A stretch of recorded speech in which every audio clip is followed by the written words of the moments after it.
Amber Comadira-Smith. Welcome to the podcast. Thank you. Thank you so much for having me here today. I'm so excited. Well, firstly, thank you for allowing me into this amazing space of yours. And I'm really super excited to dive in with you today. Yes, I'm super excited. You're joining me, of course, from Australia. Yes, Whereabouts in Australia? I am in the Queensland, the sunny state. So I'm in Queensland, Australia. Okay. Don't know if my accent kind of comes out a bit more there. I don't know. That's why I added the "of course" part. But for people who don't know Australia, is that on the east side, the west side? That's on the east side. To the So east side. north northeast, yeah, so we're kind of at the top there, so we get all the beautiful sunshine and the which is why we're called the Sunshine State. A bit of a sunny, also a bit humid as well. All right. And it's funny because we're on video right now, Amber and I, and Mm. and of course my viewers can only hear us. So but right now it's beautiful and sunny in Amber's room, so Oh, I'm quite it's jealous. perfect weather. I know like I mentioned before, I've had to really put my blind down, but you can still see the sun is just streaming through. It's just a bit intense intense today. Of course. So Amber is joining me because she does something really, really special with food. And in particular, you are, I guess I'll describe you as a cake and cupcake expert in terms of Oh, I decoration like and art. Would cake artist be the right way to describe you? Yes, look, most definitely. I usually flick between cake designer or cake artist. I It's funny you should mention that because there is people really fling around a few different words. So there's a cake decorator. Some people like to be called cake artists or some cake designers. And typically, I always just for kind of layman's terms, I always usually use the word cake decorator because everyone really understands what that is. But actually, I kind of see myself as more of an artist and designer. I actually think those are two distinct, like different names. So, what I love to do in my business is, well, I'm actually a graphic designer turned cake decorator. So, I use my design skills to help amateur and experienced cake decorators to take their skills to the next level so they can create amazing edible art. So, I want to take people from cake decorator to cake designer and artist. That's my Nice. big goal. Yes, so you used to be a graphic designer. Now you're Mm, the founder and owner of Commie's Cupcakes, which, by the way, guys, yeah. has no relation to the Communist Party. It is No, actually a it does nickname. not. It is just like typical Australians. We just shorten everything, and I know typical slang as well. So, a liquor store, I don't think you guys have liquor stores, but a liquor store is a bottle-o, where you buy your alcohol. Electricians are leckies. We just shorten everything, like Australia, Aussies, So, when I was a graphic designer, I was working in a very small team of 5 people, and there was also another Amber on that team. And so, who was also a graphic designer, and we were the only two designers there. So it was quite confusing. So then it was kind of determining which nickname that they should give me. So I was known as Big Amber because I was taller, or Ams, or yeah, but it was still really quite confusing. And then they just decided to shorten my nickname from Comadira to Commie. So it's actually a very affectionate little name, and I actually hated it. I absolutely hated it when they first started calling me that, but it stuck and it kind of grew on me. And here I am. Nice. I like it. It's easy to remember too. Commie's That's good. Cupcakes. I mean, you can't forget that. Uh, No. so tell me a little bit here. Let's get started. In Yeah. regards to your career, you left graphic design, which is it's kind of a very popular field. It's Mm. also a field that where people these days, at least from my experience, are underpaid for the kind of work that they do as well. So, Oh. and it's a highly stressful job, I would imagine. So Oh. what led you to actually switch careers? Yeah, look, it kind of was almost like it accidentally kind of stumbling into it. But when I like, when I was growing up as a kid, I wasn't really academic at all, and I found value in my creativity. I used to love sewing and photography and pretending I was a dancer, all that kind of uh, artistic kind of hobbies that you can think of. That's where I found my value in myself, because I used to always kind of have that comparison of like, why am I not smarter like everyone else? Why am I not getting this like anyone else? And having those kind of creative hobbies really allowed me to flourish. And like I said, first find value in myself. And then when I finished school, I was offered a full time job as a graphic designer. And I honestly couldn't even believe it because I was like, oh my gosh, someone's paying me to actually use my creativity. Like, that's amazing. And I absolutely loved my job. I loved that.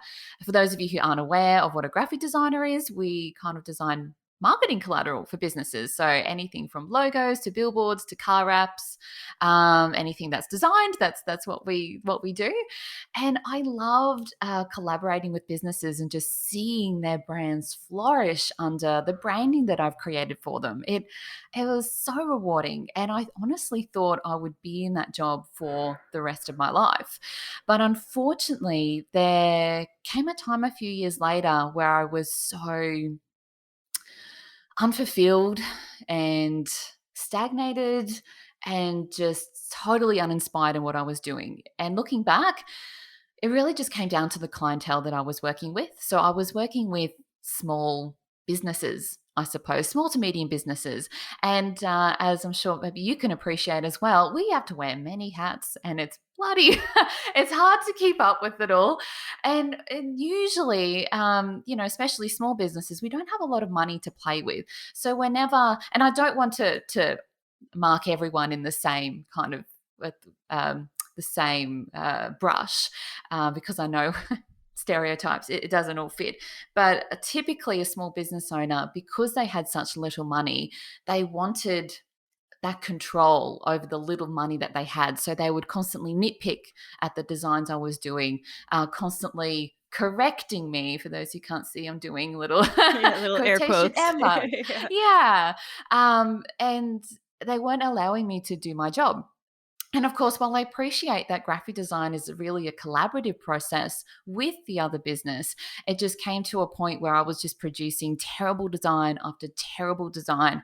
No one was taking my professional opinion seriously, and I just felt awful about myself. And I felt like I wasn't talented at all. I couldn't use my creativity, and to have so many people undermine you constantly, Mhm. yeah, it was a bit of a definitely a low point in my life. And that's when I realized that I really just needed a creative outlet away from my creative job. And it was around this time that the Great Australian Bake Off aired in Australia, the first ever season. And I caught their first episode, which was all about cupcakes. And literally overnight, I was hooked. I was so obsessed. And you just ask my mum and my then boyfriend, but now husband, I just couldn't shut up about it. I was going on about all these amazing cakes I was going to make. And I think what happened really, I was just so desperate for something to fulfill me that I kind of grabbed onto the first thing that I saw and kind of rolled with it. And my husband kind of burst my bubble a little bit, and he goes, "Well, Amber, you don't make cakes, and you haven't actually worked with fondant before. Maybe you should actually take a class before you tell everyone that you're actually going to be this amazing cake artist." Which he had a fair point. Sure, sure. So yeah, it was only about a month later I took my first ever cake decorating class, and it truly just cemented my obsession with the craft. It just made me feel so valued again, and it sparked the creativity and that inspiration, and in a long time it made me feel so excited about being creative and experimenting. And and How long ago was that, Amber? gosh, I think that was almost, I lose track, honestly, probably about 7 to 8 years ago. So I'm curious, do you still feel that? Look, it's a little bit different now. I suppose when I first dived into it, it was definitely this honeymoon period, like with anything, I think. And I suppose as it naturally kind of progressed into a business, I suppose it kind of there's a lot of business is a lot more serious, I suppose. Mhm. Yeah. Oh, And it it's adds a layer of like, administration, right? Yes, Yeah. it totally, right? And so I still feel excitement and passion, but about different things now. It's amazing how you kind of grow within your field, really. So I was so excited experimenting and trying all these different trends initially, and then I started to get requests from family and friends like, "Hey, could you make this cake for my birthday?" I'm like, "Hell, sure, that would be awesome." And suddenly, within, well, I don't say suddenly, but maybe in 6 to 8 months, I was getting these referrals from within my local community from people I didn't even know. And then, bam, I was suddenly in a business that I didn't expect to be in, which was an awesome ride and an awesome opportunity. So I think that now that I've been in business, I think like consciously been in business. Mhm. I think for about 5 years now. What more so excites me is teaching others. So I love that I can inspire creativity in other people in the same way that cake decorating did for me. Like it was my escape away from my 9 to 5 job. It was this like amazing euphoria. And I just love that I can help other people find their passion and be inspired through cake decorating as I well guess through teaching. it also removes you from having to be the technician, from being the one Yeah. who's actually baking the stuff. You can actually just, pass Ah, on knowledge, which is so I mean, it's very much yes. needed, and it's also fun.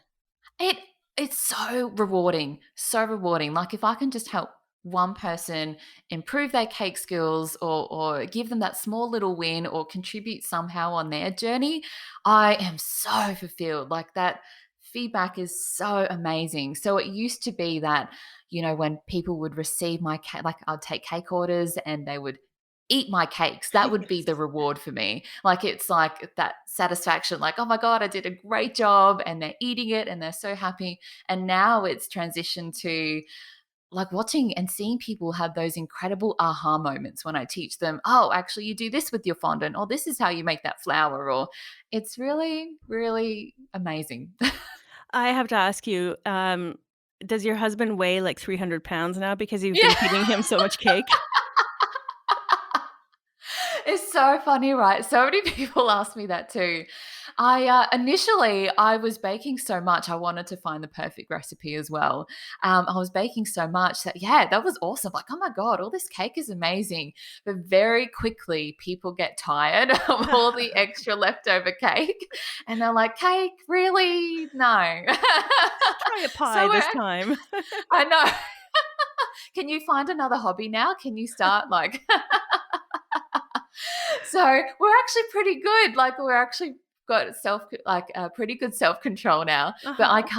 I admittedly I can't resist a fresh cupcake just out of the oven. Like that still does it Oh. for me. The smell, oh, so good. So, okay, so I wanna ask you a bunch of questions because, Mm, in my email, I think I told you I'm not much of a baker. I like to think mm. that I'm good at a few things, like for cooking, I'm really good at pasta, and Yeah. for baking, Oh, I baked my first cake for my girlfriend's birthday because she's the baker. She is an ah, amazing baker, you guys would get along so well.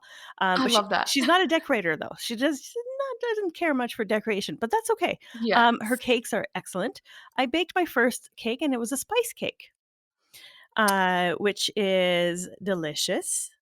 Yes, that Uh, sounds really interesting. Is that what type of like what type of spices you put in like, a spice cake? gosh, I don't remember. I followed a recipe, my dear, I swear. I followed a recipe to the like, to the T, like, I was Good. very militant about Yes. measuring properly and, you Perfect. know You have to be. is that the trick? Is that really, like, just follow the Yeah. recipe exactly the way it says?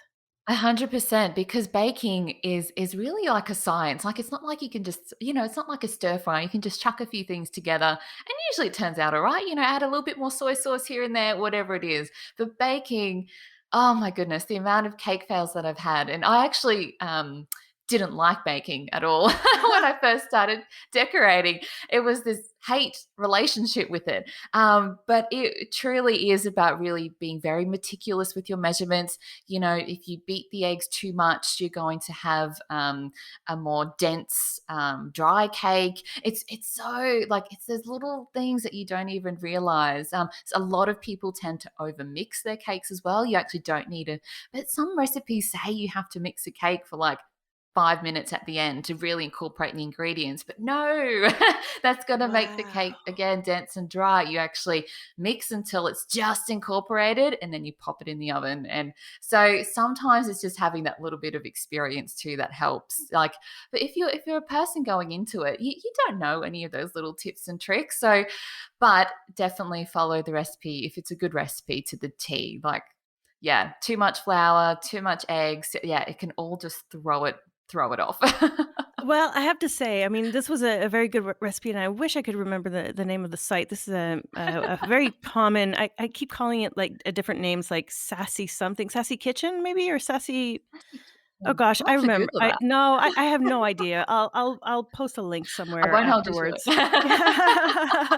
It's very, very popular in Canada, this one website for Oh. baking. But I did follow the recipe. Now, I wanted to ask you, is this the right way to know when a cake is done is to put a stick Mm. into it, or like a, piece of wood or something, right? Yeah, there's a couple of different ways to do it, but yes, that is one of the surefire ways that you can check the cake. I usually recommend I give yeah, a skewer, like, that's Mhm. what I usually do, you pop the skewer in, but even before then, because if you open your oven too early and your cake isn't done, it may, collapse a little bit. So if you see that your cake it's tricky to kind of describe. If you see that your cake is like jelly like it's moving a little bit, because sometimes it looks cooked on the top, but on the inside it's still all gooey because it's still all cooking. So if you feel like just before you even open the oven, I know you shouldn't quite do it, but I kind of just give the oven a little bit of a tap or a tiny little shake. And if you see the cake wobble, that means yeah, no, it's definitely not ready. Don't open up the oven, otherwise your cake is going to, because you've let all the hot air out, it's going to escape away and it's going to kind of collapse a little bit on itself, making it a bit more dense, if that Okay, makes so sense. just hip check your oven a little bit. Give it a little Yeah, bit of a hip I check. do. I mean, cake decorators will probably hate me for saying that because even shaking the oven will probably, it's not a souffle, it's not gonna freaking die on us, but, my oven's a stand kind of alone oven, and I can kind of shake it out. Even if you open the oven door just a little bit, that usually kind of garners, like, a little bit of movement, Mhm. and if you can see that it's just a little bit wobbly, just leave it in the oven for another 5 minutes. But yeah, usually I grab my skewer, I check it. If there's anything left on, like any crumbs or anything left on the skewer, it means it's not ready. But the mistake that people tend to make is like, oh yeah, another 10 minutes. No. Don't leave it for another 10 minutes, depending on if the skewer comes out really gooey. Yeah, maybe another 5, 10 minutes, but there's only a few crumbs kind of sticking to it. Give it another 1 or 2 minutes. Otherwise, it's just going to overcook and it's going to be dry. But Ah. another way that I test it, because sometimes, oh, I don't have a wooden skewer on me, is if you get your finger and you just kind of touch the top of the cake. If the cake sinks in on itself, that means it's not ready. But if it bounces back, if the cake bounces back when you press on it, that means it's all fully cooked through and you're good to take it out of the oven. Now, is that the same for a regular size cake and a cupcake? Yes, from my experience, it is, at least from the recipes that I've used. I know, admittedly, I think it's been a while since I've baked a few different recipes, so my knowledge isn't probably quite up to par, but definitely for like, I'm not sure about mug cakes, are a little bit different, but definitely for your usual, like plain vanilla cupcake chocolate recipes that you see online. Yeah, cupcakes and chocolate recipes. That's a good way to tell. Okay, okay. Now you can tell I'm going down from the basics to the top, right? So we're talking about the cake. Yeah. We've talked a little bit about the cake. I want to talk about the icing, which is my favorite part. Mm. Uh, so my girlfriend It's introduced good. me to what is it called? Buttercream icing. Yes. That's what she Oh, made my delicious. birthday cake with, I think 2 years ago. Yeah, it's so, so good, and I Oh. had the hardest time because for a spice cake, you don't use buttercream, you use a different kind of icing, and you just couldn't do anything with it, and I can't remember what it was. Oh, It was it like may have a been a Swiss meringue buttercream no, or a it was like a whipped cream almost, you know? oh, that's So, interesting. yeah, anyways, I don't remember all the details. All I remember is that it was a bit of a fail. I had an idea in my head and it did not materialize. But that being said, what is the easiest kind of icing for people to use for cake decoration? God, it would be buttercream. It would be the, American buttercream, I would say. It's really straightforward and Wait, is there a easy. So difference? Is there like an Australian yeah. buttercream? Oh, no, there isn't. Okay. As far as I'm aware. Okay. But yeah, there's like a Italian meringue and there's a French meringue buttercream and then there's an American buttercream. Those are kind of like the main three that cake decorators use. I always found in Australia, I always preferred the American buttercream because it's a crusting buttercream. It actually has some structure and strength to it. And because Australia summers are damn hot, well, hot all year round, really, and especially in the humidity. So I found that using that type of buttercream as well, whenever I'm piping, actually held itself. It wasn't going to melt onto my plate. So I'd highly recommend American buttercream, and it's really quite straightforward. So it's a 1 to 2 ratio. So it's like 1 part icing sugar, sorry, 2 parts icing sugar, 1 part butter. So really straightforward. So if you had what is it, 100 grams of icing sugar, it would be 50 grams of butter. Right. And what you do is you just whip up your butter for a good 10 minutes in a mixer and then slowly add in your icing sugar, really beating between each time you like probably I had icing sugar in quarter batches. And yeah, adding a little bit of milk because if it's a bit too thick, adding in some vanilla extract for the extra sweetness, and you're done. Um, Okay. it's delicious and easy to pull together, and it's great for decorating. I just remembered the icing on the cake. I believe it was a cream cheese frosting. And Oh, that was impossible. It was yum. delicious, but it was impossible to actually work with, right? I mean, cream cheese That frosting is is so really hard good. to work with. Yes, especially the cream cheese element. Yeah. It's the cream cheese that wouldn't give it that it doesn't give it that full stability like the American Yep. buttercream does. I mean, it I tastes learned. damn delicious though. It's delicious on carrot cake especially, right? Oh my Um, gosh, yes, can't yeah. beat that. So good. So, somebody who's new to piping, I mean, I Mm. remember when I was young, I'd help my mom decorate a cake. You just take I don't know if you have Ziploc bags, in Australia, the Yes, zip yeah, okay. Do you call them that? awesome. Is that what you call them? Yes, we Okay, do. great, excellent. So you just, put your icing in a Ziploc bag, just cut the corner, and that's the easy kind of poor person's way of doing it. Um, Yeah. now, my partner introduced me to the one with the little cardboard thing at the end, and then the metal piece that connects to it, and it's got different Ah, patterns. Um, yes, like on the tips and yeah, everything? the tips and all that. What are your recommendations for piping bags, and what are some, I guess, common mistakes that people make when they're using them? Yeah, good question. So, look, I always preferred reusable, sorry, not reusable, disposable piping bags, the plastic ones that you can buy. I know Wilton is a very popular brand. I originally went into, you see the like, I actually did originally try the Ziploc bag technique, Yeah. but I must have bought some really low quality bags because every time I went to pipe with them, the seams would break and I couldn't pipe with them and the buttercream would just go everywhere. So that's when I officially upgraded to a disposable piping bag. And just because I don't have to, not great for the environment, I get, but at least I didn't have to clean up the bag Right. afterwards. I know a lot of cake decorators do sometimes prefer to use the more material bags, like like actual material. They put the buttercream in and use that, and they can rewash it and use it again. But I just found that it's just I hate cleaning them. Absolutely hate it. Um, and because I had so many different size piping tips, I would have to buy so many different material, and I just no, disposable bags all the way. I feel like they've at least got that strength to hold the buttercream in, and especially when because you have to apply pressure to that bag to get the buttercream out, and depending on your piping tip, it might be a very small hole that you need to pipe through, and the amount of pressure that you apply on it, like you need something that's sturdy. So that's what I recommend.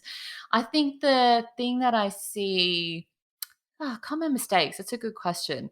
I think what people don't realize is that when you fill the bag with buttercream, is that there are kind of potential air pockets that are in there. So if you don't fill the buttercream up a certain way, they're trapped little air pockets. So when you pipe, you're in the middle of creating this amazing buttercream rosette, and then suddenly, poof, like all this buttercream just like puffs out because there's an air pocket in there. So what I would recommend is that before you even start piping is to just pipe a little bit of the buttercream into just a spare bowl, just to release any initial air bubbles that might be down the bottom there. Um, Something as well with buttercream, some people when they because you can actually, I don't know if people realize this, but you can freeze buttercream and use it later, which is absolutely awesome. What Ooh. I see people do is I see them defrost it, or they take it out of the fridge, defrost it in the microwave, or just let it sit. That's totally fine. And they pop it straight into the bag. But you actually need to put it back into your mixer and give it another good mix because it's been sitting, I suppose, congested isn't the right word, just compacted in the fridge. It, it, it, it the texture isn't right because you've just defrosted it. So you need to bring back a bit of smoothness into your buttercream, and so that your piping actually looks good. So if you go from straight from the fridge defrosting it into a bag, when you pipe, you're going to get all these. I call them furry edges, but really rough textured edges on everything that you pipe. Really, just give it a good mix in the mixing bowl for a good 5 minutes, and then pop it in the bag and use it That's a as well. great tip. Yeah, Yeah, especially the and freezer one I did not know about. yeah, it's so handy. Like, don't feel like you have to make everything the day of or the day before. Like, it's so stressful, especially when you have a busy life as well. Yes. So, if you know you're going to be making this cake in a couple of weeks, hell yeah, make that buttercream in advance and pop it in the freezer. Like, save yourself the stress and Right. the time when leading up to it. But I think, I'm trying to think of anything else, but those are the two main ones that kind of come to me. Just making sure that when you do pipe as well, that I actually twist the end of the piping bag at the end. So some people just go ahead, grab the bag and start squeezing, but all the buttercream just comes out at the other end. Like it's not, so you just give it a good squeeze, like sorry, tied up at the end and squeeze it. Just so that you don't have all that buttercream coming out. Right. And piping is probably one of the most basic skills for cake decorating, correct? Yeah, look, definitely a good starting point, I Mhm. think, to get into. I always wanted, and that's actually where I started as well. I started learning the basics, so like a buttercream swirl, those like soft serve ice creams. Yeah. That's exactly the type of swirl that you get when you use an open or a closed star tip. So it's such a classic, and I love it. So I always recommend people starting off with that, and then also using piping rosettes, which use exactly the same tips. It's just that you move the piping bag in a different way. So it's, you can get quite a few good uses out of one tip. Okay, very, very Mm, interesting. Now, the other kind of icing that is extremely popular in cake decoration is, and mm. I don't know how to say it in English because I'm French Canadian, so I'm going to say it in French, fondant. Is it That sounds fondant? fancy. I love it. Fondant. I Fondant. know that, Okay. I mean, that's how Australians pronounce it, but I know some people in America say fondant, fondant, and Oh, I'm like, that sounds a bit weird. maybe it's the influence from French Canada. But that sounds actually really nice. I might adopt your pronunciation. Aha. Say Yeah, that to your fondant. clients. Yeah. But it looks so complicated. I have no idea how it's done. Um, I would love to know more. So how is it done? Is it just something that you Yeah. kind of, like, throw over the cake? Like, how does it I work? know. It's something that, it's actually fondant is one of my, I don't say specialized abilities, but I definitely gravitated towards that over buttercream. I found that I had more of a natural ability with fondant. So, although I saw myself as this incredible buttercream queen, really, I found it difficult to work with in our climate. So I went with fondant. And actually, the more you know about fondant, the more you'd think, no, it wouldn't work in your climate either, Yeah. because it is really a tricky beast to tame, and people go in expecting it to be like clay or Play-Doh, but it's not. It has its own little personality quirks.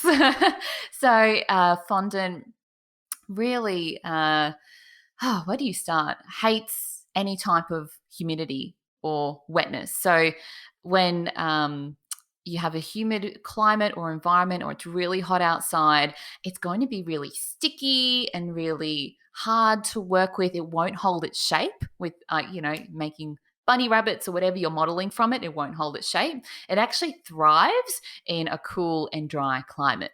But twist, it actually dries really quickly in a cool, dry climate. So as soon as fondant is taken out of the packet and exposed to air, it starts to dry out. Now, most of the time, that's what you want it to do. But there's this small window where you go, oh my goodness, I have to model with fondant before it dries. So it becomes this kind of race against time sometimes. So, yeah, so when it's exposed to air, it starts to dry out. And in a cooler, dry climate, it's going to be so much easier to use. It's going to be more stable, less sticky. It's going to hold its shape, but it also dries out quicker. So the more that you use fondant, the more that you kind of understand your climate and how it kind of behaves in your climate, and what you can do to kind of circumnavigate those issues. So humidity here is definitely one that, a problem that I face here in central Queensland where I live. So I usually have to create this kind of makeshift, like superficial environment. So I have my air conditioner on dry mode. So a lot of people, when they use fondant and it's hot and it's sticky, of course you want to cool the room down just to make this fondant workable. So they put it on cooling mode, but the cooling mode actually has moisture, like it Wow. doesn't take out that moisture in the air. So it's, fondant hates moisture. It's not gonna work for you. So always turn your aircon to dry mode whenever you're working with fondant. Takes out that moisture in the air, but also cools down that room, and it's going to be a way better temperature. So And in a cold, drier climate like Canada, mm, especially in the wintertime, I guess you would throw on, like, a heater or something. yeah, look, that's a really good question, and it's actually not something I have experience with, because we even winters in Queensland where I live are like aren't even winter. It's, Right. and I was gonna say, oh, it's like 20 degrees, but you guys work in Fahrenheit, so I know No, it we're wouldn't in even. Celsius, we're in Oh Celsius. no, you are in Yeah, Celsius. yeah, Awesome. yeah, we're good. Yeah, so like during the day, at least where I live, it's like a cool, it could be 23 degrees.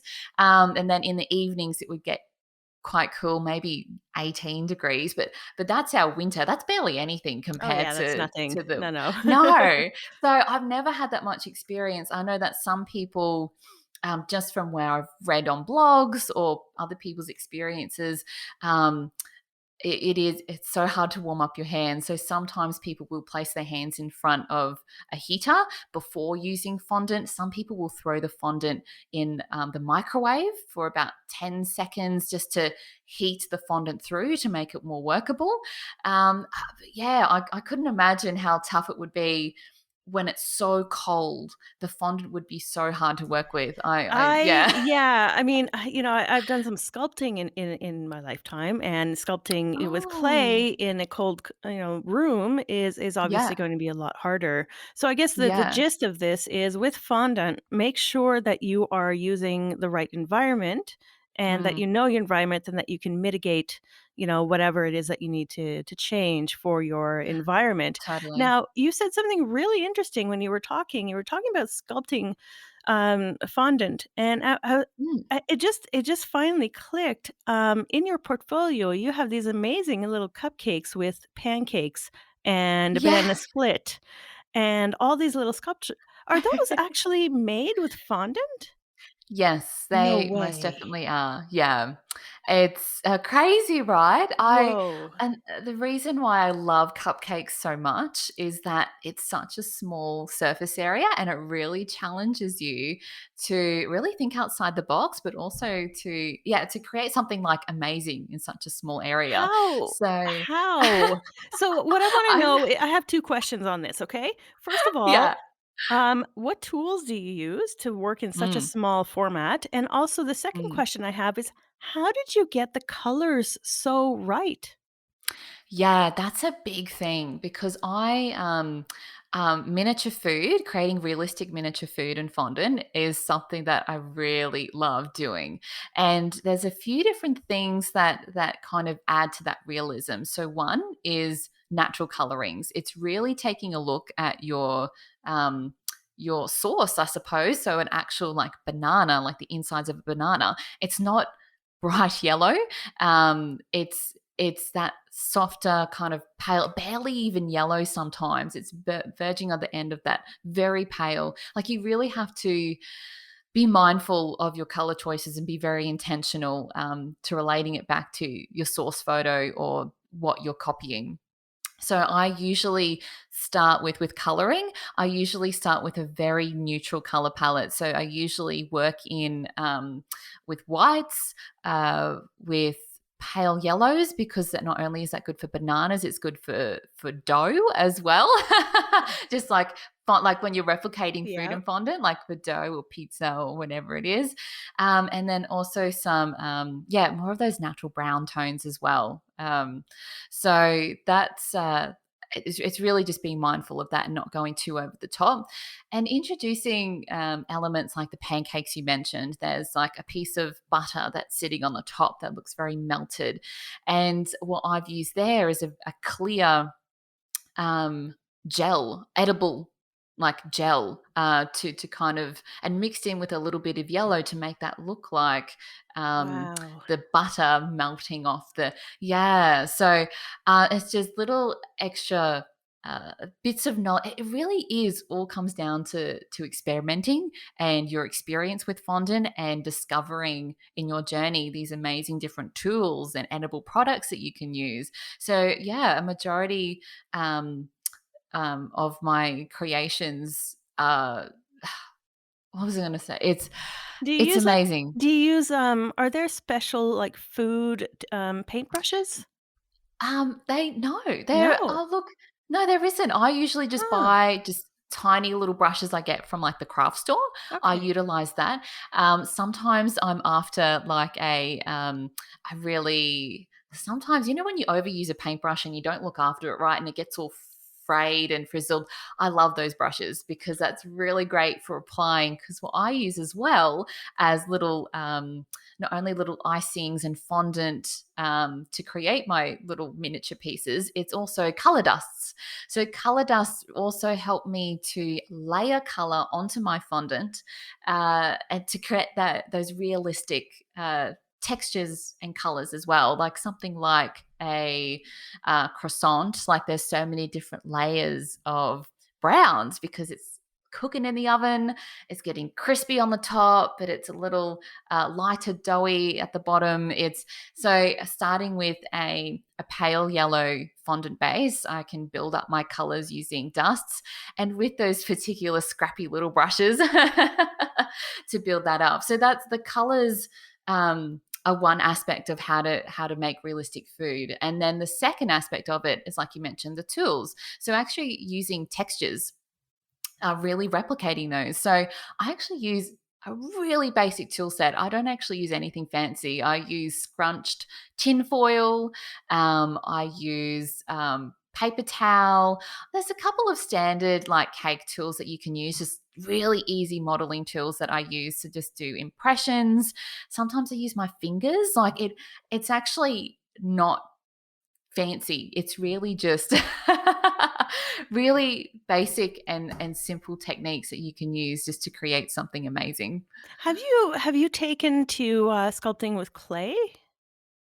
I haven't, Okay. and actually, it's something that I would have really loved to do because I feel as though, I don't know, I really would love to dive into it. I wanna see if I can actually replicate Yeah, I'd be some really of the. curious, right? I mean, it's Yeah. almost the same thing in a way.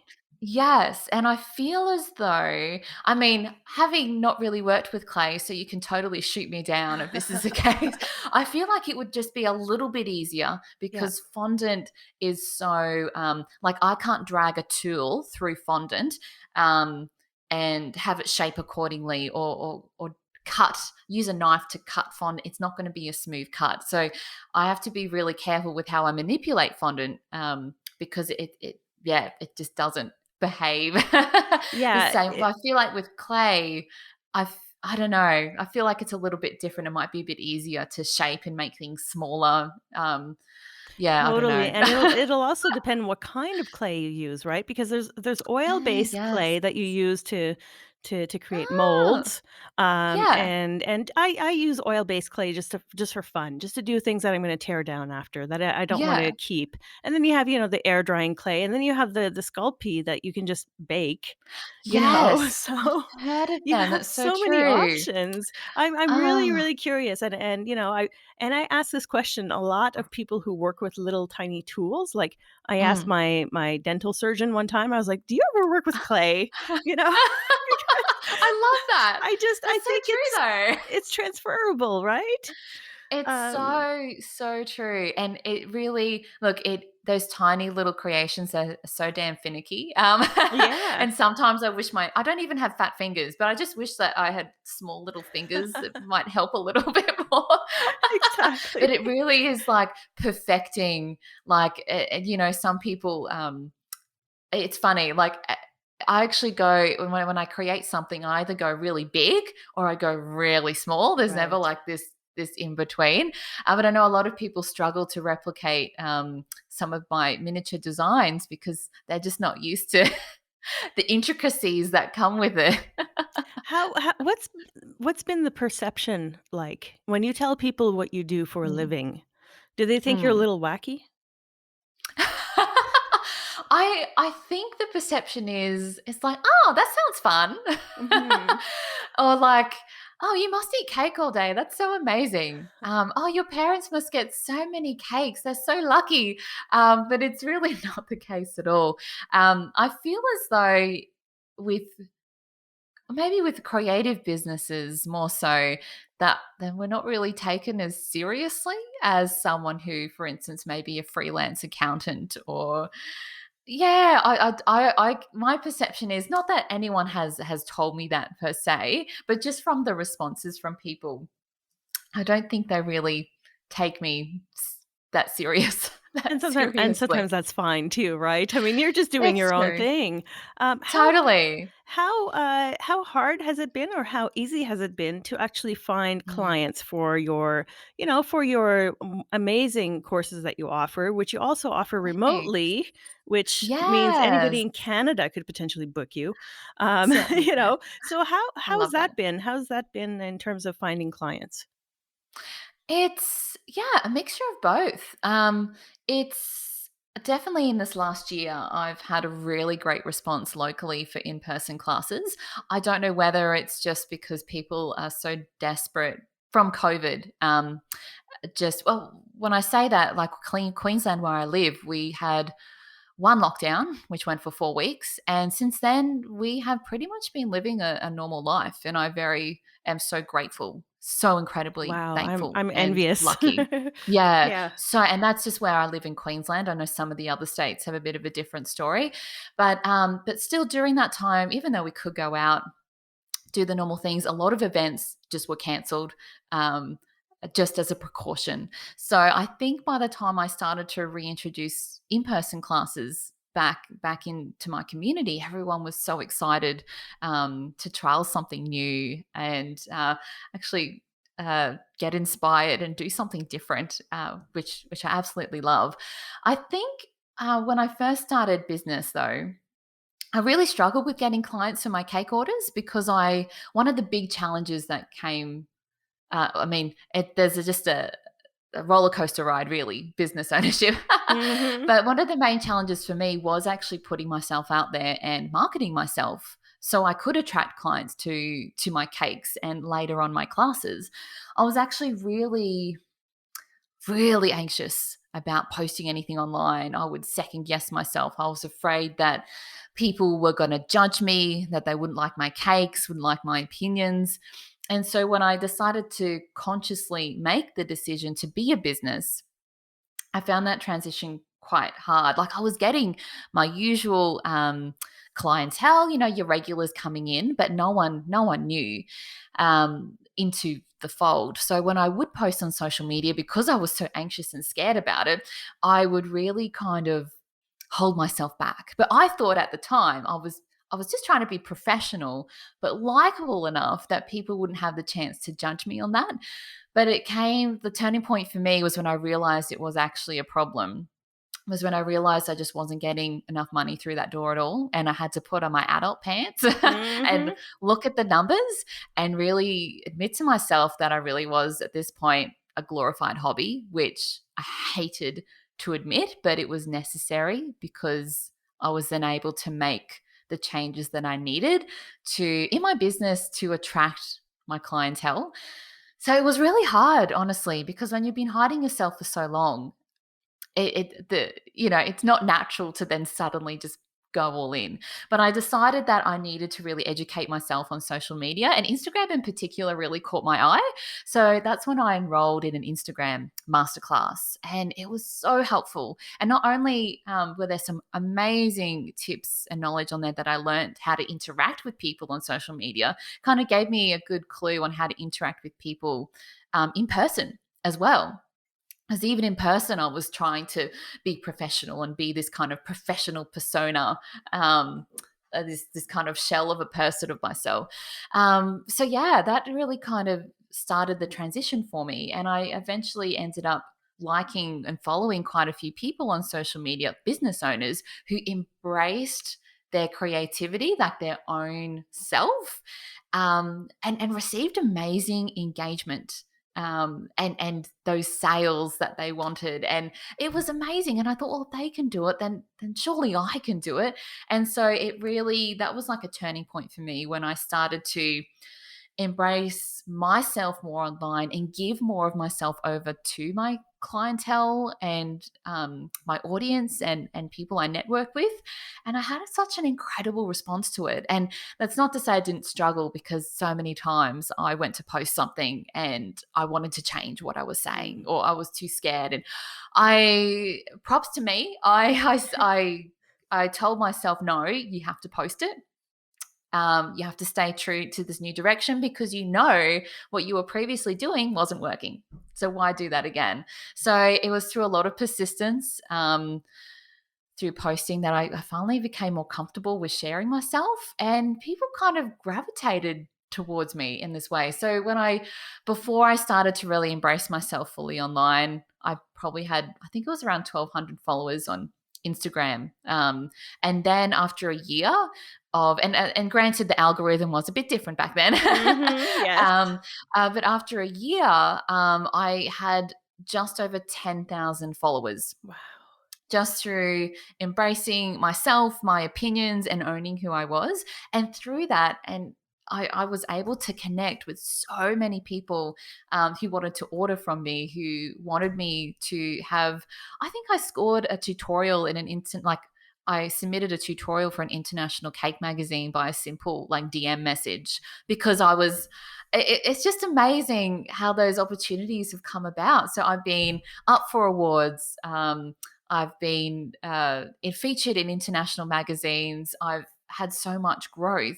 So it's amazing from where I started to where I am now. I definitely take a bit more pride in myself.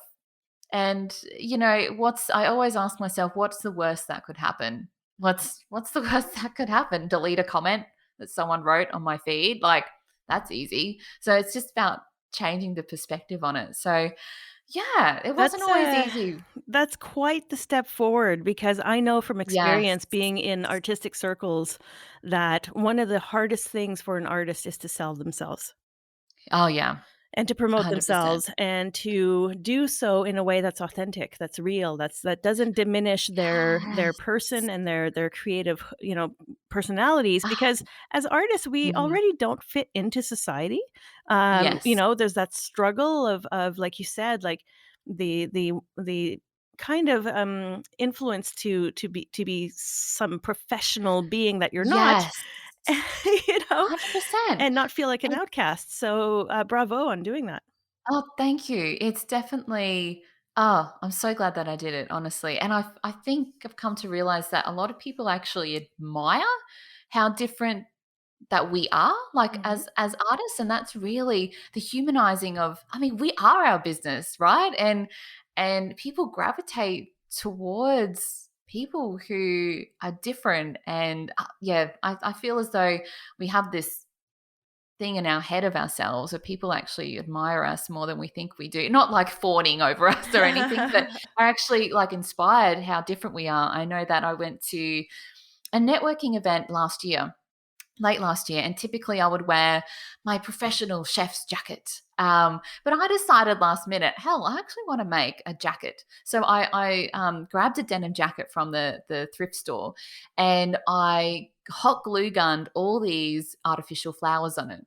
And it looked amazing. This beautiful flower jacket. And I ended up wearing it to the networking event. And I had so many people come up to me and go, "Oh my gosh, your jacket is amazing." Like, and because they saw my jacket and I saw how different it was, they kind of sparked that conversation. We made a connection for business, and it's kind of led to a couple more opportunities for me, which I wouldn't have even thought of at the time. I just wanted to have this, I had this creative moment and I went for it, and I attracted all these people to me. And it's been probably 5 months since that networking event, and I still have people commenting to me about that jacket. Wow. It's amazing. And fellow business owner told me, "Oh my goodness, you inspired me to rework my whole uniform." So she has a business, and she had a typical gray neutral color palette uniform, and now she's hot pink. Ah, And I nice. I absolutely love that. And so Nice. you don't even realize how much you affect people. Like, you don't go in thinking that, but oh my goodness, it's funny. It's amazing just by doing just being you, Well, all I these think opportunities that I come to you. hope I hope a lot of artists listen to this particular episode, because it is a common theme that I try to bring up with other artists, right? It's Mm. things like imposter syndrome, Oh, yeah. and the feeling that you don't deserve promoting yourself and things like that. So I uh, Yes. I'm curious, Amber, have you tried TikTok yet? No, I Ah. haven't, but I know, I always feel as though I'm gonna spread myself too thin, so I Mhm. always stay with good old Facebook or Instagram, but I have recently been getting into Instagram Reels, which I know is like the Ah. rip-off of TikTok, Yeah, yeah. um, which is actually really fun. But there are some amazing TikTok videos out there, especially cake related, that I need to get in on, I think. Yeah, it's just fun to watch even, I have, Yes.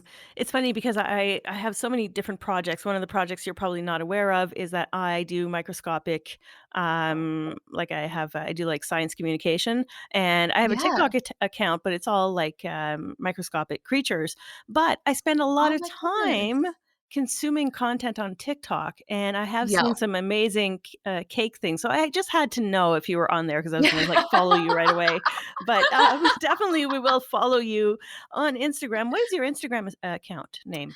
My Instagram account is commies.cupcakes, so Okay, COMMIES.cupcakes. So wonderful. that's my go-to. I only just started getting to Reels, so that's, yeah, it's gonna be fun. I've got a few more planned this coming week, so Well, okay, so we have, literally a couple of minutes left. I wanted to know what's the future of Commie's Cupcakes? Yes, oh my goodness. I would really love to reach out to more international students. That's my big aim. As you mentioned previously, I do have more online based classes, but I connecting with people online and having one on one classes with people. But I would love to reach out more, really promote that more. You know, just help other people outside of Australia, my local community. I would um, love to be a part of other people's success stories and help them to achieve their dreams. I think that would be amazing.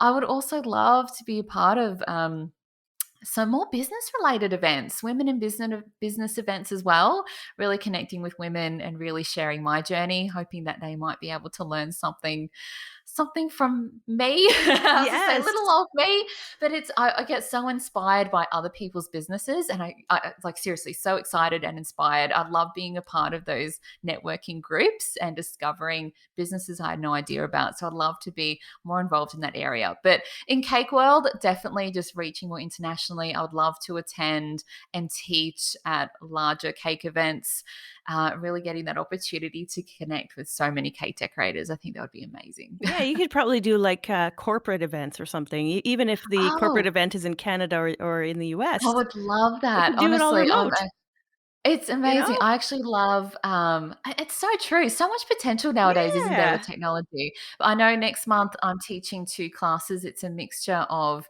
cake decorating, but also business life lessons as well. So Ooh, I love it. I love that it's amalgamation of business learnings, but also having fun with cupcakes too, and how they kind of correlate to each other. So I would love to get involved in more stuff like that, more corporate events. So hell for sure, for yeah. sure, that sounds like a good plan. Listen, Amber, it has been a real pleasure. You're, very warm and very open, and, I Thank really appreciated, you. speaking to you and learning a lot more about cake making and Yes. icing, which I'm really looking forward to playing with a little bit more as I have more time. So I appreciate you being on the show. I love that. No, thank you so much for having me. It's been absolutely fantastic.